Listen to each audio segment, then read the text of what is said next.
Bonjour à tous, j'espère que vous allez bien. On se retrouve aujourd'hui avec une vidéo tutoriel maquillage. On va reproduire ce look ensemble.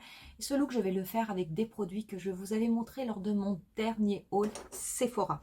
Entre autres, on va travailler aujourd'hui avec la sublime palette Rock Chic de Charlotte Tilbury. Ça va être une grande première pour moi, puisque c'est la première fois que je vais travailler une palette de cette marque. J'en profiterai également pour utiliser le nouveau rouge Velvet Makeup Forever que j'ai acheté. Également, pourquoi pas, mon petit crayon aussi pour venir faire le contour. On va faire un maquillage complet ensemble aujourd'hui. Ça va me permettre de réutiliser certains produits que je n'ai pas utilisés depuis quelques temps et ça va me permettre aussi d'utiliser un fond de teint que j'ai acheté très récemment. Vous retrouverez comme d'habitude la totalité des liens des produits que je vais utiliser pendant cette vidéo au niveau de la barre d'infos. Et pour ce qui est de ce tutoriel Rock Chic, on commence de suite. Pour commencer, je vais appliquer tout d'abord le Strobe Cream de MAC. Le mien est en teinte Gold Light.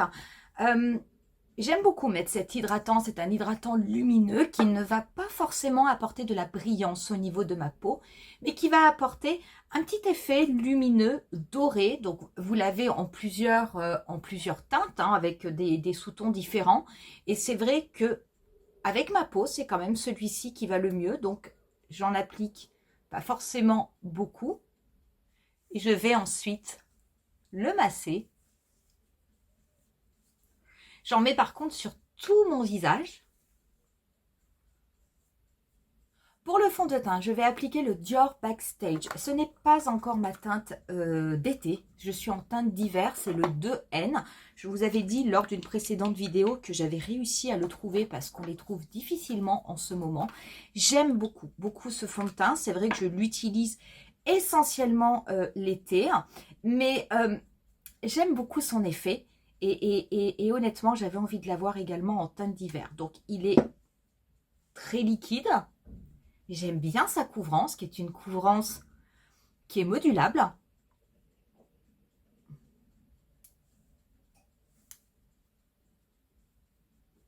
Je le travaille avec le pinceau 06 de Sephora. Comme il est très très liquide, c'est vrai que c'est un fond de teint qui est très bien avec ce type de pinceau. Vous pouvez aussi l'appliquer à l'éponge. Faites attention, si vous appliquez à l'éponge, l'éponge risque quand même d'absorber pas mal de produits. On va passer à l'anti-cerne. L'anti-cerne, je vais me servir de mon éternel teint Idol Ultra Wear. Le mien est en teinte 02.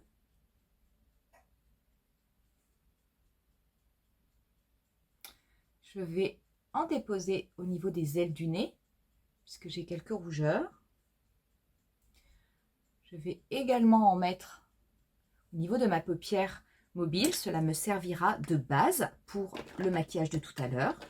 Je vais me servir de mon pinceau 57 de Sephora pour le travailler. Je n'hésite pas à bien le travailler ici au niveau du coin interne. Je peux avoir parfois une ombre. J'aime toujours autant ce correcteur, cet anti-cerne. Je crois que, à part celui de Clinique, le Even Better que je vous avais présenté relativement récemment, il n'y en a pas d'autre qui me convient autant. Mais celui-là, c'est quand même on va dire mon absolu chouchou. Pour la poudre, je vais en appliquer plusieurs. Au niveau de mon dessous d'œil, je vais appliquer la poudre correctrice de MAC. C'est cette poudre qui existe également chez Laura Mercier, hein, qui est extrêmement fine, on dirait de la soie. Par contre, attention, hein, c'est une poudre, il faut vraiment en prendre extrêmement peu. Donc moi, je n'hésite pas à taper le surplus à l'intérieur du capot. Vous voyez, elle est légèrement blanche, mais rassurez-vous, elle ne va absolument pas marquer votre dessous d'œil. Et je vais très très légèrement balayer pour le fixer. Je préfère fixer mon anti-cerne avec ce type de poudre, ou alors je balaye vraiment très légèrement avec un gros pinceau. Et c'est vrai que je ne viens pas appliquer de poudre classique avec la houppette au niveau de mon dessous d'œil, tout simplement parce que ça viendrait marquer les rides que j'ai au niveau de cette zone. Pour ma zone T, je vais appliquer ma poudre de Givenchy, la Prisme Libre. La mienne est en teinte 03. Là, par contre, je vais l'appliquer avec la houppette. Donc, oups! Donc, j'en prélève. Je vais tapoter un peu sur ma main pour enlever le surplus. Et là, je vais bien appliquer avec la houppette cette poudre au niveau de ma zone médiane. C'est vraiment une poudre matifiante que j'adore. C'est ma préférée. Honnêtement, c'est ma préférée. C'est vrai que c'est une poudre qui coûte, on va dire, assez cher, en tout cas un certain prix. Mais là, pour le coup, elle les vaut. Donc, pour le reste de mon visage, je vais appliquer au pinceau la poudre libre Born This Way de Too Faced, qui est une poudre d'une excellente qualité, qui fait très très très bien le job. Je vais prendre du coup mon gros pinceau de Make Up Forever. Je tapote quand même pour enlever l'excédent. Et là, je balaye et j'étire au niveau de l'extérieur.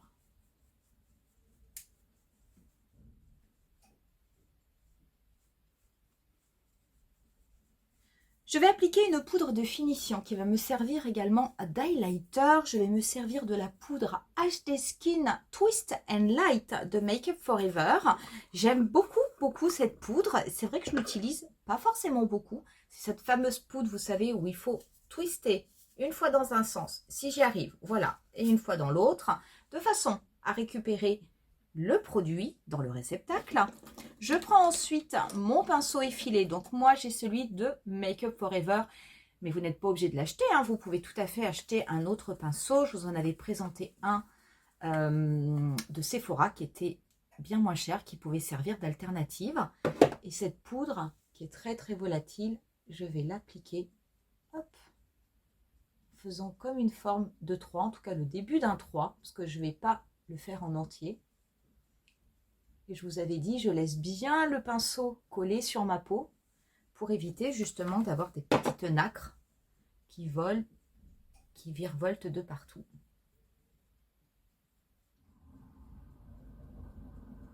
Vous voyez l'effet que ça fait, ça se voit. Hein. Moi, j'aime vraiment beaucoup. Pour le bronzer, je vais me servir de ma poudre irisée 02 de Sephora. Je vais prendre un gros pinceau NYX.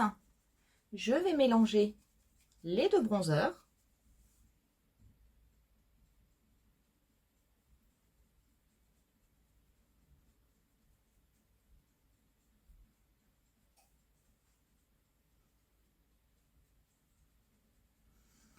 Une fois que j'ai fait le creux de ma joue, je vais en appliquer sur la totalité du contour de mon visage. Toujours le menton en forme de triangle. J'aime bien ce bronzer parce qu'il n'est pas trop fort. Néanmoins, comme je vous avais dit, faites attention. Si vous avez une peau un petit peu plus foncée que la mienne, il ne faudra pas prendre cette teinte qui est la 02 parce que sinon vous ne la verrez pas sur votre visage. Il faudra prendre la teinte plus foncée. J'en mets également au niveau du front et de mes tempes. Voilà, j'ai fait mes sourcils hors caméra avec mes produits habituels. En fait, je les ai repeignés et j'ai utilisé la cire, le Fluff Up Brow Wax que j'adore. Et on va pouvoir passer au blush. Le blush, en fait, je vais mixer ces deux blushs qui sont tous les deux des blushs de Kiko. Ce sont les blushs de la collection Holiday Gem. Si je ne me trompe pas, je crois qu'on les trouve toujours sur le site. Donc, s'ils existent encore, je vous mettrai le lien si jamais ils vous intéressent. Et je vais les mixer. Vous en avez un qui est vraiment un petit peu orangé pêche et un autre qui est rosé. Et les deux couleurs ensemble, en fait, ça ira très très bien. Donc, pour les mélanger, c'est pas compliqué. Hein. Je vais tantôt tremper mon pinceau dans l'un, tantôt dans l'autre. Et je vais appliquer mon blush avec mon pinceau Real Technique. Et ça ira bien. Le mélange des deux est vraiment très très joli. En plus, il y a une délicieuse petite odeur. Je sais pas, de caramel, de vanille. Moi, j'aime bien. En plus, c'est pas entêtant.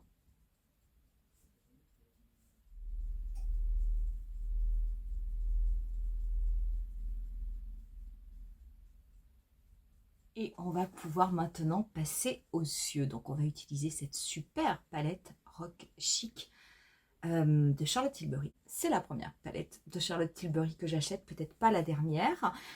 Je vais, bien qu'il y ait quand même des teintes d'une intensité différente, je vais utiliser moi un fard blanc mat que je vais mettre au niveau du coin interne. C'est optionnel, moi j'aime bien parce que je trouve ça très joli, mais sachez que si vous n'avez pas de fard blanc, ça n'est pas grave. Moi celui-ci, c'est le fard MAC, c'est la teinte Gesso, qui est une teinte mat. Je vais prendre du coup un pinceau ombreur. Alors, je vais juste enlever, oups, la petite strie que j'ai avec mon anti-cerne, voilà. Et je vais appliquer ce fard blanc au niveau du coin interne et du premier tiers de ma paupière mobile. En fait, on va faire un dégradé. Et ce blanc, même si après on va travailler avec les autres couleurs de la palette, vous allez voir que ça va permettre vraiment d'avoir, d'illuminer, en fait d'illuminer le regard.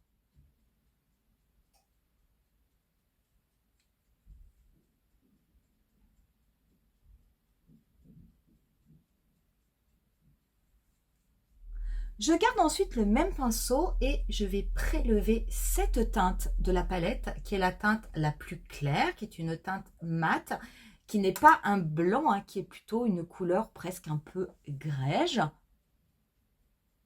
J'applique cette couleur toujours avec mon pinceau ombreur. Alors, je vais l'appliquer sur le reste de ma paupière mobile.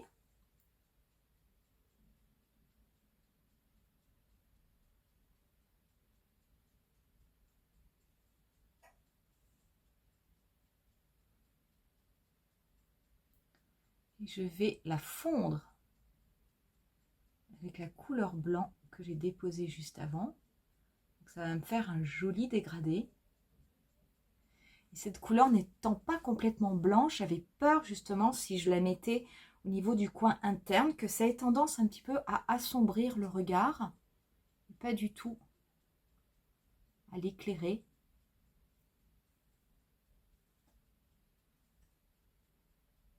En tout cas, ce sont des fards, c'est le premier que j'utilise, d'une belle qualité.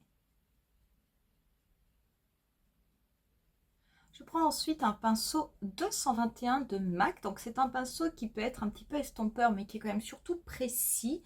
Je vais prélever cette teinte, qui est une teinte intermédiaire. Cette teinte, je vais l'appliquer en tapotant en oblique.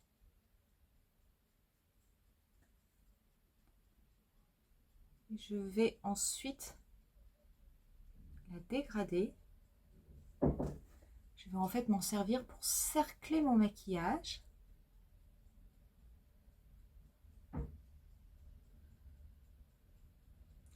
Et je vais la dégrader. Alors, je ne vais pas aller jusqu'au coin interne. Je vais m'arrêter ici, en fait, quasiment à la base de mon sourcil. Donc, il faut quand même un pinceau assez précis parce que je n'ai pas envie d'avoir quelque chose de trop gros. Donc, le trait va être plus large ici au niveau du coin externe. Donc, ça, c'est normal. Et par contre, ça va s'affiner. Ça va être un petit peu moins intense au fur et à mesure que je me rapproche de la base de mon sourcil. Vraiment, j'effleure, vous voyez, j'effleure à peine ma paupière. Je veux dire, mon pinceau, il n'est pas appuyé comme ça. Hein. Je veux dire, vraiment, j'effleure. Et en fait, en effleurant, ça suffit. En effleurant, vous arrivez très bien à dégrader vos couleurs. D'ailleurs, souvent, les couleurs se dégradent mieux en effleurant plutôt qu'en appuyant. Plus vous appuyez fort, plus vous allez avoir du mal à estomper parce qu'en fait, le pigment va s'accrocher à l'endroit où vous avez appuyé le pinceau. Et plus vous allez effleurer votre peau, et plus la matière va se déplacer facilement et du coup se dégrader facilement. Je fais ensuite des petits mouvements circulaires pour que ce soit bien diffus au niveau du coin externe. C'est très très beau hein, comme harmonie. Je viens retapoter un petit peu de couleur. Je vais dégrader mon oblique. faut prendre son temps. Je prends mon temps parce que j'ai pris un pinceau précis.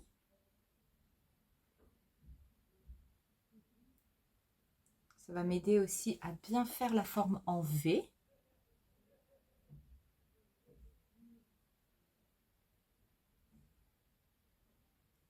Je dégrade bien au niveau du dernier tiers de ma paupière mobile,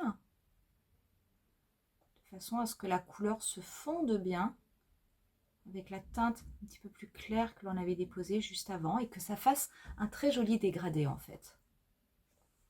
Voilà du coup ce que cela donne. Écoutez, j'aime assez le résultat.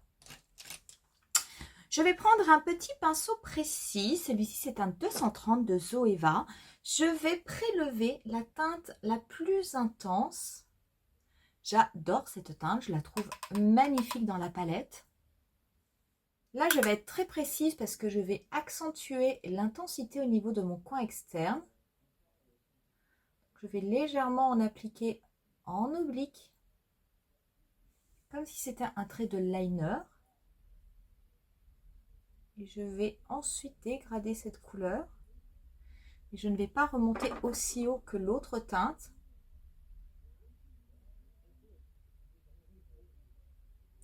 Je vais vraiment m'en servir pour intensifier la forme en V de mon maquillage. Donc là, il faut faire attention. Il ne faut pas prendre trop de produit. Parce que sinon, vous risquez d'avoir tout de suite quelque chose d'un petit peu grungy. Avec ce qui me reste sur le pinceau, je vais très très légèrement dégrader jusqu'au niveau du milieu de mon pli paupière. Je vais également, toujours avec cette même couleur, appliquer au niveau de mon ras de cils inférieur. Donc je vais faire un trait un petit peu plus épais au niveau du coin externe. Je vais l'affiner au fur et à mesure que je vais me rapprocher du coin interne. Je vais bien faire connecter au niveau du coin externe.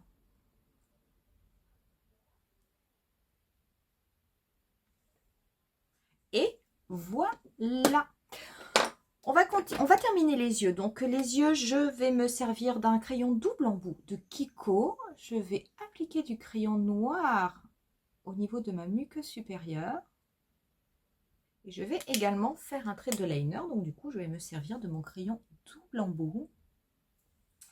Voilà, pour le mascara, je vais appliquer le 3D de MAC, qui est toujours un de mes mascaras préférés.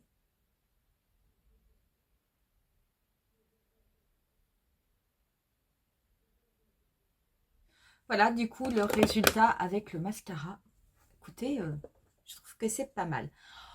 On va finir avec les lèvres avant que je vous donne mon avis final. Et les lèvres, je vais commencer par les crayonner. Donc avec un crayon de Make Up Forever. Celui-ci, c'est la teinte Endless Cacao.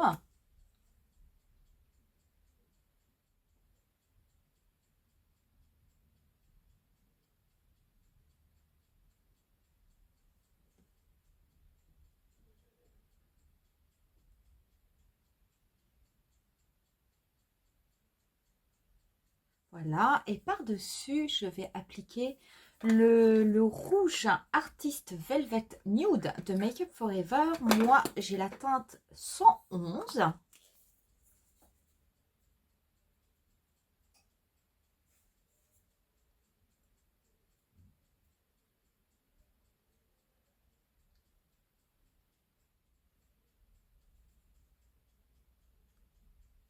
Et voilà du coup ce que cela donne.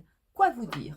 J'adore, j'adore, j'adore, j'adore. J'aime beaucoup le résultat, j'aime beaucoup ce maquillage, j'aime beaucoup les teintes gris en général. Cette petite palette, honnêtement, je ne m'attendais pas à une telle qualité. C'est vraiment incroyable. Alors, on n'a pas utilisé cette teinte, hein, qui est la teinte, vraiment, qui est la teinte irisée, hein, parce qu'en fait, celle-ci, elle est plutôt satinée, mais ça, c'est vraiment une teinte irisée. On a l'impression qu'il y a un petit peu des pigments compressés.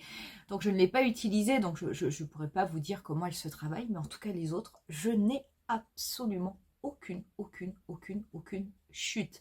Je n'ai pas eu besoin de prendre beaucoup de produits pour faire ce maquillage. Les couleurs sont très intenses, c'est très bien pigmenté et surtout c'est une formule qui se travaille très bien. Vous pouvez estomper avec beaucoup de facilité, donc du coup pas besoin de retourner plusieurs fois au niveau de la palette pour reprendre du produit, en réappliquer sur votre œil.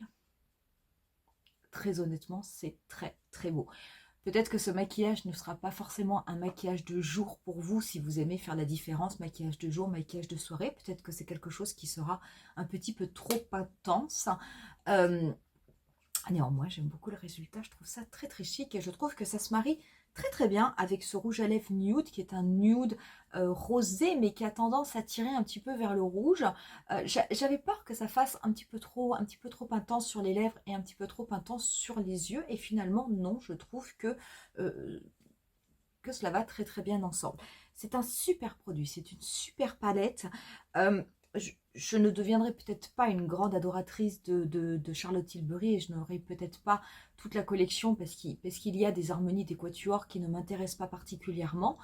Mais très honnêtement, si je trouve une autre harmonie qui me plaît, je me laisserai tenter avec grand plaisir et avec beaucoup de facilité parce que je trouve que c'est vraiment une très très très bonne qualité. Quoi vous dire également de ces petits rouges velvet? J'aime beaucoup la couleur, j'aime beaucoup la sensation sur les lèvres, cet effet un petit peu velours. Je trouve ça vraiment très joli visuellement et en plus très, très agréable à porter. Donc écoutez, j'ai envie de vous dire, ce sont des achats que j'ai faits qui m'ont plutôt comblé. Voilà pour cette vidéo, je vous remercie en tout cas de l'avoir regardée, j'espère sincèrement que ça vous aura plu. Qui sait, si vous avez cette palette Rock Chic, peut-être que vous aurez envie de reproduire ce look. Sinon, n'hésitez pas à me dire en commentaire si vous avez des palettes Charlotte Tilbury, quelles sont les palettes que vous avez et qu'est-ce que vous pensez de la qualité de ces produits. Si cette vidéo vous a plu, n'hésitez pas à mettre un petit pouce, n'hésitez pas aussi à vous abonner à ma chaîne. Je vous laisse avec quelques photos du look final, comme je le fais d'habitude. Je vous dis rendez-vous à très bientôt pour une nouvelle vidéo. Bye!